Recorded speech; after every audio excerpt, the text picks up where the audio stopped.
933 KFM. Welcome back to this last segment of the 933 KFM Hot Seat. The show is brought to you by Nile Gold. The coffee and tea we drink is supplied by Ban Cafe. The discussion off the air about the young people of this country, very interesting as the discussion on the air. Othieno Paolo Bugolobi says, why a divide for youth in education? UPA and USE for the poor and private for the rich. Would someone give me an answer for that? No, I mean regulation of education sector as a whole is doing badly. If the money we were spending were well spent, then the education that people are receiving at UPE would be equally as good. It's just that the government is not effective in that area. Okay, no, for me the answer is in the question. When you talk about UPE, it's totally primary level. And when you talk about USE, this is secondary level. No, he's talking about there's no divide he's here. talking about I think as you're answering a different question. He said, why a divide for youth in education? Yes. UPE and USE for the poor and private for the rich. Where is it written is that UPE is for the poor? And because those are the people going there. No. That's not true. Children for UPE schools? You see, the word "you" there, Charles, means universal. It means everybody. You understand? Would you take your own children to UPE school? Why not? Do you take them for everybody? Do you take them there? No, don't ask me those questions. I'm simply saying "you" stands for universal. Okay, let me take a question. I want to make a quick comment on that. I think, by and large, it is not just maybe in this studio, but I think even at policy level, there's a realization that our education system is not really matching with the maybe regional. We seem to be doing well regionally, but I think at the, when you look at global trend, I think we need to overhaul this education system. We need education that create the kind of skills and knowledge that produce. That's why, for me, I have a lot of respect for the people in the Juakalis. But then I want to draw from example from other countries. I think what this country needs to do is, first of all, to overhaul the education system. Leave alone the UPE and USA thing. The structural arrangement for education system in Uganda needs to be changed, because we are still dealing with this colonial education that does not produce people who are productive enough. We have a few, but finally, there's something important about how the country needs to position itself for now, like for regional and global opportunities. We have been having discussions about what does Uganda export in terms of knowledge. This is a big question, because if we don't change the kind of education system we are having now, be it we have USE or UPE, I think the challenges ahead will not be able to meet it. Okay. And we also need to market, because now we're in a globalized world. We need to develop the kind of education that can be marketed regionally but also internationally. For example, I want to give I want to just quickly chip in here. Many Ugandans cannot now compete for, like, say, international jobs, because there's no emphasis in competing fairly well. If you compare regionally, compare with our neighbors like Kenya, I think they're doing much better than us in Uganda here, but also in international jobs. Let me just take a question from Moses Ogutu, and then we'll spend 2 minutes discussing some of the issues for the International Peace Day. Yeah, sure. Ogutu Moses says youth are important when it comes to voting. Government and civil society use youth for donation purposes, which money they use for individual development. This is very pointed. For us, it's for around the election time. The old man with the hat will do a rap when he wants the youth to vote for him. And for you, Godfrey, someone is saying, mobilization. What do you say? Let me tell you, Charles, from a human rights-based approach, every Ugandan above the age of 18 has the right to vote.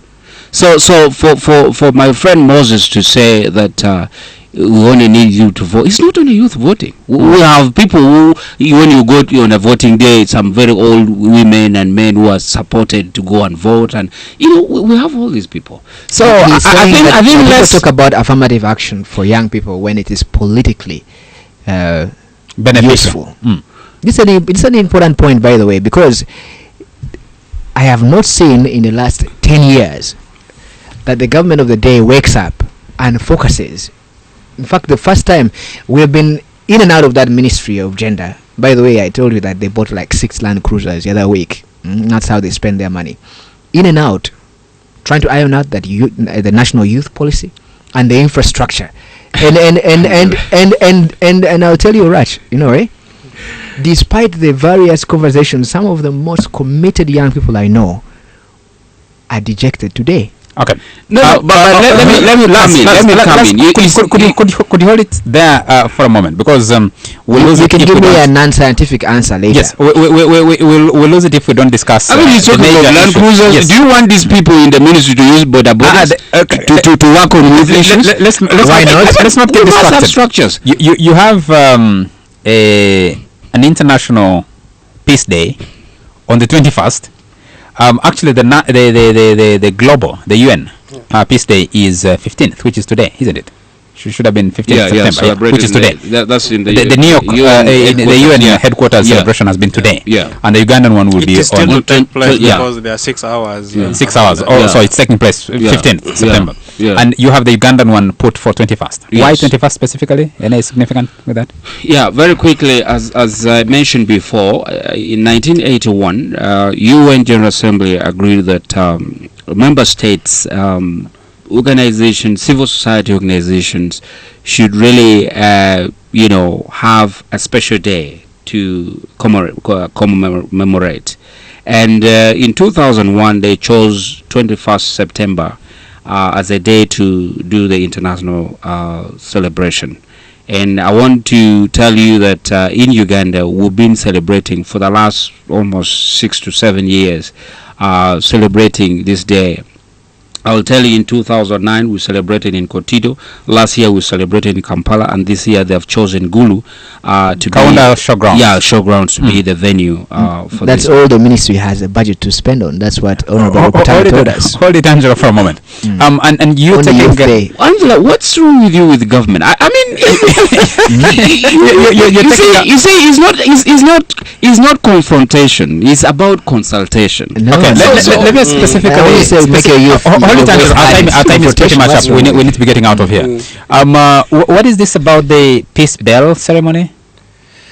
And No, actually, symposium? at international level is symbolic. The peace bell is just symbolic, and every country has the prerogative to choose how best they can use symbolic or any means to make it unique in any way. So like at the UN headquarters, yes, they're using the bell, but here we can choose to use any symbolic means. Yeah, like last year we I mean, it could be doves. We have actually white doves. So you're taking the Prime Minister, Amama Mbabazi, to lift up a dove and let it fly in the air and in northern Uganda. I think it's appropriate, given that area is coming out of conflict after 20 years.